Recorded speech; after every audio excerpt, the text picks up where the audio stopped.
ఈ సదస్సుకు అధ్యక్షత వహిస్తున్నటువంటి మన గౌరవ చికెన్ నర్సరీ జడ్జి గారు అండ్ చైర్మన్ గారికి ఈ వేదిక పైన ఉన్న గౌరవ న్యాయవాదులకు సీనియర్ న్యాయవాది మస్తారావు సార్ గారికి ముద్దిన్ సార్ గారికి ఇక్కడ వచ్చిన గ్రామ సర్పంచ్ గారికి ప్రధానోపాధ్యాయురాలు మేడం గారికి అదేవిధంగా గౌరవ టీచర్లకు విద్యార్థులకు ఇక్కడ వచ్చిన ప్రతి ఒక్కరు పేరు పేరున హృదయపూర్వక నమస్కారం. ఈరోజు న్యాయ విజ్ఞాన సదస్సు కొరకు మీ స్కూల్కి వచ్చాం కోటివారి నుంచి. ఎందుకొరకు వచ్చామంటే అవేర్నెస్ చాలా ముఖ్యం. ఇక్కడ ఈ ఉన్న స్కూల్లో మొత్తం గ్రామాల నుంచి వచ్చే చిన్నారులే చాలామంది ఉన్నారు. ఇప్పుడు చూస్తూ ఉన్నాం ఈ సమాజంలో గత పూర్వం చూసినా స్త్రీకి రక్షణ లేదని, అదే రక్షణ ఉంది. ఇప్పుడు మన ప్రజాస్వామ్యంలో రక్షణ ఉంది, చట్టాలు ఉన్నాయి. ఆ చట్టాలు మొత్తం మీ కొరకే ఎక్కువ ఉన్నాయి. ఇప్పుడు ఆ చట్టాల అవగాహన రావాలంటే మీరు చదువుకోవాలి. చదువుకుంటేనే తెలుస్తుంది. చదువు ఎందుకంటే ఈ నిర్బంధ విద్య హక్కు చట్టం ఉంది. 14 సంవత్సరాల పిల్లలు మొత్తం స్కూల్లోనే ఉండాలి, చదవాలి, ఆడుతూ పాడుతూ చదవాలి, పాడుతూ చదవాలి, ఆడుతూ ఎదగాలి, జ్ఞానాన్ని సంపాదించాలి, మానసిక పరిపక్వత సాధించాలి. ఆ స్టేజ్ ఈ హై స్కూల్ లెవెల్లో దొరుకుతుంది మీకు. ఇక్కడ ఏదైనా ఒక సంరక్షణ లాగా ఇంటి దగ్గరనేమో తల్లిదండ్రులు ఉంటారు, ఇక స్కూల్లోనేమో గురువులు ఉంటారు. తల్లిదండ్రుల మాట ప్రకారము ఈ గురువుల మాటల ప్రకారం మీద ముందుకు పోతే భవిష్యత్తు ఉజ్వలంగా ఉంటారు. ప్రతి ఒక్కరు మానవుడు ఎందుకంటే మానవ జన్మ వృధా కావడదు, చాలా అత్యుత్తమైనది. అన్ని ప్రాణుల కన్నా మానవ జన్మ చాలా ఉత్తమమైనది. ఆ ఉత్తమమైన జన్మ పరిపూర్ణత సాధించాలి అంటే చిన్నప్పటి నుంచి ఒక క్రమశిక్షణగా తల్లిదండ్రుల కష్ట సుఖాలను తెలియజేసుకుంటూ అబ్జర్వ్ చేస్తూ మన గురువులు బోధించే విజ్ఞానాన్ని మనం స్వీకరిస్తూ ఉన్నతంగా మనం ఎదగాలి, మానసికంగా ఎదగాలి, శారీరకంగా ఎదగాలి. ఒక ఏం పెట్టుకోవాలి. ఇప్పుడు హై స్కూల్ నుంచి వరకు ఏం చదవాలి, చదివిన తర్వాత ఏం చేయాలి, సొసైటీలో ఒక స్థాయికి పోవాలి. చూడండి ఇక్కడ మన మేడం గారు వచ్చారు, ఒక జడ్జి గారు అయ్యారు. ఇప్పుడు మీకున్నాయి, వాళ్ళు చిన్న ఉన్నప్పుడు లేవు అనమాట, ఈ వసతులు లేవు. మీరు ఒకరు మీ పైన ఉన్న మీ హెడ్ మాస్టర్ గారిని, మీ టీచర్లని పైన ఉన్నప్పుడు వాళ్ళని ఆదర్శంగా తీసుకొని మీరు ఏ స్థాయికి వాళ్ళు డిసైడ్ చేసుకోవాలి. ఇక్కడ పునాది ఇక్కడనే వాడాలి. మీరు భవిష్యత్తులో ఏం కావాలి, ఏ స్థాయికి ఎదగాలి, జీవితంలో ఎట్లా ఉండాలని ఇక్కడ మీకు పునాది పడుతుంది ఈ స్కూల్లో. ఈ స్కూల్లో మీరు ఏం చేయాలంటే తినాలి, చదవాలి, ఆడాలి, పాడాలి. అది మానసికంగా కదా ఈ టీనేజ్ వరకు ఇక్కడనే గడపాలి, వేరే ధ్యాస ఉండకూడదు. ఇంటికి పోయిన తర్వాత తల్లిదండ్రులు గౌరవించాలి, వారి అడుగు జాడలో నడవాలి. ఇక్కడ ఉపాధ్యాయులు ఏం చెప్తారో అది ఖచ్చితంగా స్వీకరించాలి, పాటించాలి. మీది ఓన్లీ చదవాలంతే, చదవాలి, ఆడాలి, పాడాలి, ఇదే ఉండాలి, ఏదే ఉండకూడదు. ఇప్పుడు సమాజంలో మీరు ఇక్కడ నుంచి అడుగు పెట్టాలంటే ఒక మానసిక పరిపూర్ణత సాధించాలి, శారీరక దృఢత్వాన్ని సాధించి అడుగు పెట్టాలి బాహ్య ప్రపంచానికి. ఇది అంత ప్రపంచమే, ఇది ఇండోర్ లైఫ్. ఇది హై స్కూల్ విద్య అనేది ఇండోర్ లైఫ్. ఇండోర్ లైఫ్లో మీరు ఎంత మంచిగా మీ పట్టుదలతోటికే మీరు ఏం నేర్చుకుంటారో అదే మీకు పునాది అవుతాయి జీవితానికి.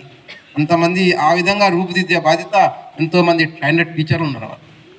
ఆ ఇప్పుడున్న టీచర్లు మీ మేడం వాళ్ళు అయినప్పుడు వాళ్ళకి అవకాశాలు లేవు, ఇప్పుడు అన్నీ ఉన్నాయి. ఇప్పుడు అబలా కాదు, మీరు ఒక దేశాన్ని పాలించాలి.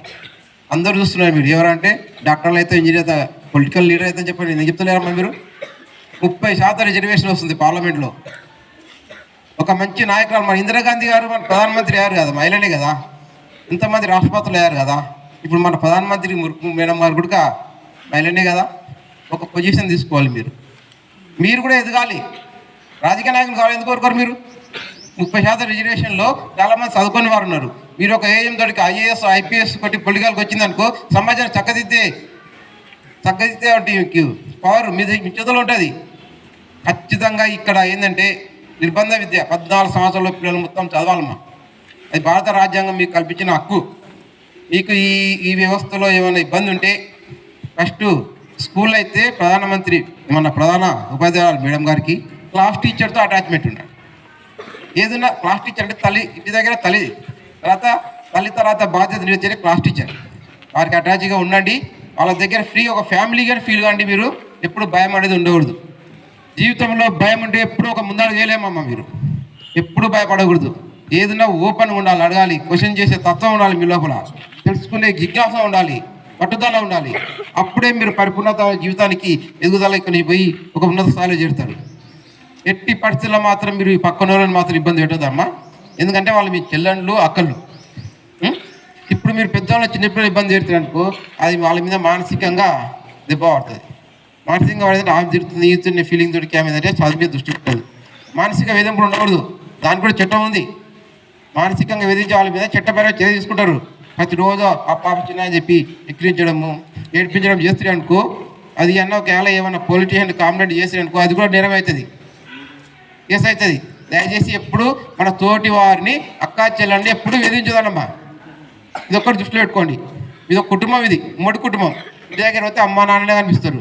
ఇది ఎంతమంది అక్క చెల్లెళ్ళు టీచర్లు ఎంతమంది బంధువర్గం లాగా అందరికనే ఉండరు. ఏదో పెద్ద కుటుంబం ఇక్కడ. ఈ కుటుంబంలో మీరు అడ్జస్ట్ అయిపోతారనుకో, ఇది అడ్జస్ట్ అయ్యి 10 సంవత్సరాలు ఈ ఎడ్యుకేషన్ పూర్తి చేసుకొని పోతారనుకో, బాహ్య ప్రపంచంలో హ్యాపీగా బతుకోవచ్చు. అన్ని స్కిల్స్ మొత్తము, అన్ని ప్రాబ్లమ్స్ మొత్తము ఒకేనే ఉంటాయి. ఈ స్కూల్ విద్యలో ఉంటాయి. ఇదే మీకు పునాది జీవితానికి. మీకు నాలెడ్జ్, ప్రపంచ నాలెడ్జ్ మొత్తం ఇందులో ఉంటుంది. మా జనరల్ నాలెడ్జ్ మొత్తం ఇందులో ఉంటుంది. సైన్స్ ఉంటుంది, సోషల్ ఉంటుంది, మ్యాథ్స్ ఉంటుంది, అన్నీ ఉంటాయి. ఈ మొత్తం ప్రతి ఒక్క సబ్జెక్ట్ పర్ఫెక్ట్ ఉంటే జీకే మొత్తం ఏమన్నట్టే. ఇంకొకటి మేడం గారు చెప్పారు ఫోన్ గురించి, ఎంత బాగా చెప్పారు. చిన్న దేనికైనా మంచిగా ఉపయోగించవచ్చు, చెడు ఉపయోగించుకోవచ్చు. మీ గ్రామీణ ఇంటికి పోయిన తర్వాత ఎవరు మీ అమ్మ నాన్న చదువు రాదు, అవునా? ఒక ఫోన్ తీసుకున్న తర్వాత ఏం చేయాలంటే మంచి ట్యూటోరియల్ ఉంటాయి. మీ మేడంని అడగండి.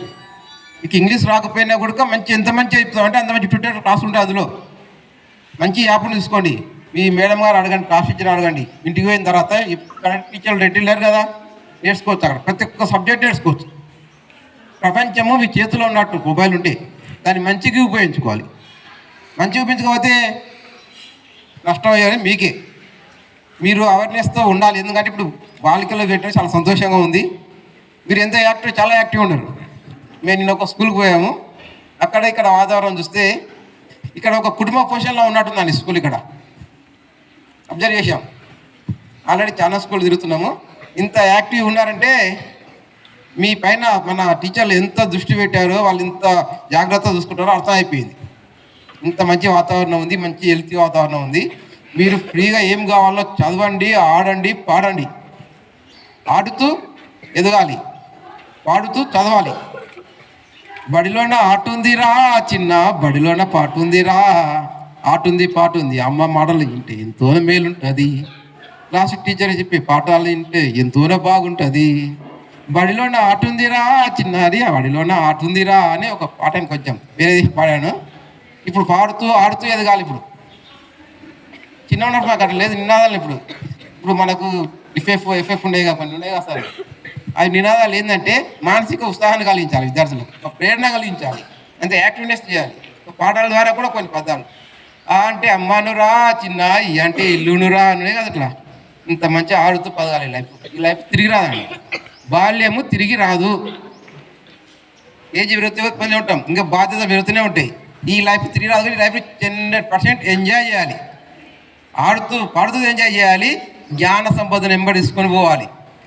మన ఇంటి దగ్గర తల్లిదండ్రులు సంపాదించిన ఆస్తులు ఎవరున్నా ఎత్తుకుపోతారేమో కానీ మన జ్ఞానాన్ని ఎవరు తీసుకుపోలేరు. ఆ జ్ఞానాన్ని సంపాదించుకోవాలి. ఆ జ్ఞానంతో సంపాదించుకుంటారని చెప్పి నాకు అవకాశం ఇచ్చినందుకు మన అధ్యక్షత వచ్చిన మేడం గారికి, స్కూల్ ప్రధాన ఉపాధ్యాయులు మేడం గారికి, ఇప్పుడు వచ్చిన ప్రజాపతి సర్పంచ్ గారికి. ఎందుకంటే ఈ గర్ల్స్ స్కూల్లో చూస్తే ఇక్కడ మొత్తం మహిళలే ఉన్నాడు. చాలా సంతోషం. ఇంకా రాగా 10 సంవత్సరాల ఎక్కడ పైన స్టేజ్ల మీద మీరే ఉంటారు. రాజకీయంగా రిజర్వేషన్ వస్తుంది 30%. అన్నిటి రిజర్వేషన్ వస్తున్నది. మీరు ఏ స్థాయికైనా పోవచ్చు. కాబట్టి అందరికీ ఎంతోమంది ఎమ్మెల్యేలు ఎంపీలు కావాలని కోరుకుంటున్నారు ఇందులో.